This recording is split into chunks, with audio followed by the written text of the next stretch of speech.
Құрметті әріптестер, мен Арал ауданы номер 23 орта мектебінің математика пәнінің мұғалімі Қабақова Гүлназ Байдосовна. Таныстыратын жұмысым математика және логика атты авторлық бағдарлама.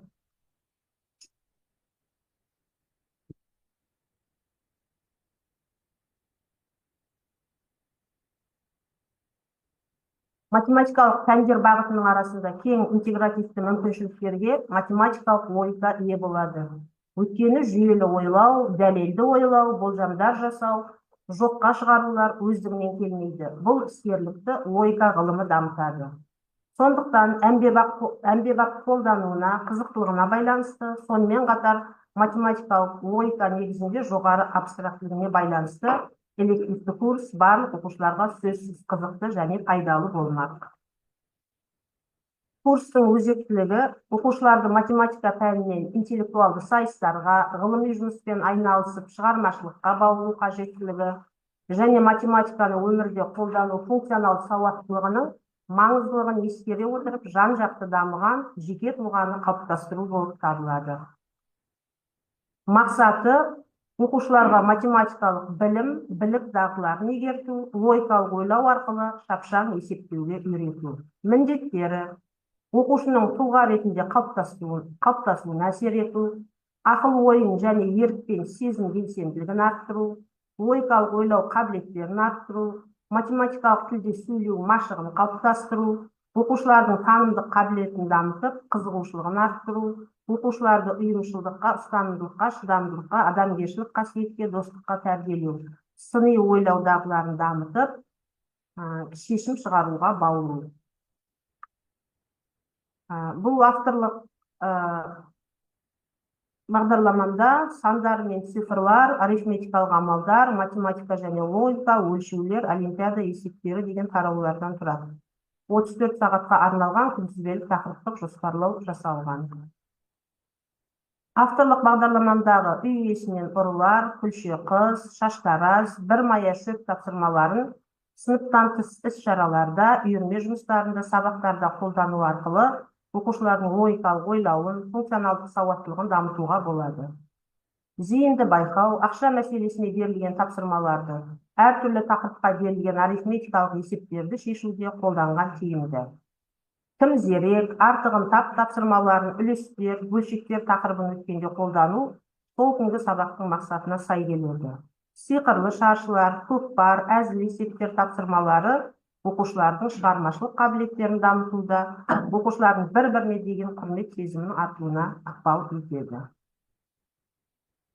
Күтілетін нәтиже: курсты оқу нәтижесінде оқушылар білуі тиісті логика, математикалық терминдер ұғымын, тарихын, өлшеуге, қозғалысқа, құюға берілген есептерді шығара білуі, сөз тізбе, ребустар, математикалық ертегілер құрастыра білуі, оқу іс-әрекеттерін өз бетімен жоспарлауды, бақылауды орынды қолдануға, әртүрлі кесте бойынша есеп құрастыруға жаттығады, шамаларды салыстыра білуге үйренеді, кез келген есепті өз көзқарасы бойынша шығаруға дағдыланады, өз ойын дәлелдей білуге жаттығады, проблемалық жағдаятты шеше алады, шығармашылықпен жұмыстана бастайды. Оқушы істей алуы тиісті мүмкін варианттарды графтар және кестелер арқылы таңдау, логикалық есептерді шешудегі тәсілдерді, берілгендерді салыстыру, схемалар және кестелер арқылы, яғни мүмкін варианттарды таңдау, алған білімдерін практикалық есептерді шығаруда пайдалана білу.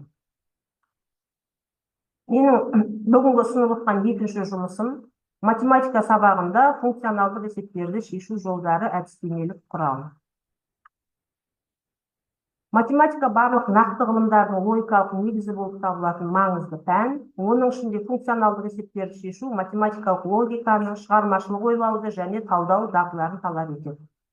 Функционалдық есептер бұл айнымалылар арасындағы тәуелділікті зерттейтін, олардың қасиеттерін анықтауға бағытталған есептер.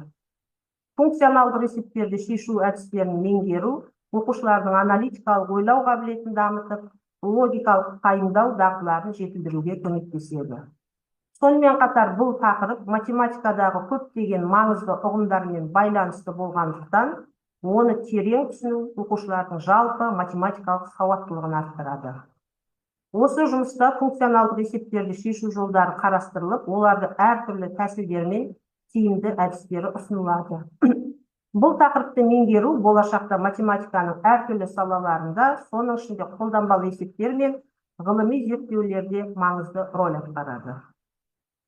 Мақсаты оқушыларға функционалдық есептерді шешудің тиімді әдістерін үйрету, логикалық ойлау қабілеттерін дамыту және математикалық модельдеу дағдыларын қалыптастыру. Міндеттері: функционалдық есептердің маңыздылығы мен қолдану аясын түсіндіру, функционалдық теңдеулерді шешу әдістерін меңгерту, оқушылардың аналитикалық ойлау және проблемаларды шешу дағдыларын дамыту, функционалдық есептерді шешуде математикалық әдістерді қолдануға үйрету, практикалық тапсырмалар арқылы алған білімдерін бекіту. Функционалдық мазмұнды есептер шығаруға үйрететін дайындық жұмысы. Функционалдық мазмұнды есептер шығаруға үйрету үшін мұғалім оқушылардың математикалық дағдыларын алдын ала мақсат қойып, жүйелі түрде қалыптастыру керек. Функциялық мазмұнды есептерді шығарғанда төмендегідей дағдыларды қалыптастыру керек. Есептің мазмұнын зейін салып оқу, есептің мазмұнына алғашқы талдау жүргізу, есептің шарты мен табу керегін айырып көрсету, есептің мазмұнын қысқаша жазу, есептің мазмұны бойынша чертеж сызу. Оқушыларды шамалардың өзгерісін, екі шаманың арасындағы тәуелділіктерді түсінуге және оларды математикалық өрнек түрінде жазуға үйрету керек. Әдістемелік нұсқаулықта қолданылған осы тапсырмалар күнделікті сабақта көрініс табуда. Күтілетін нәтиже: оқушылар функционалдық есептердің мәні мен қолдану аясын түсінеді, функционалдық теңдеулерді шешудің негізгі әдістерін меңгереді, логикалық және аналитикалық ойлау дағдылары дамиды, функционалдық есептерді шешуде математикалық әдістерді тиімді қолдана алады, алған білімдерін практикалық тапсырмаларда және өмірлік жағдайларда қолдануға дағдыланады. Назар қойып тыңдағандарыңызға рахмет.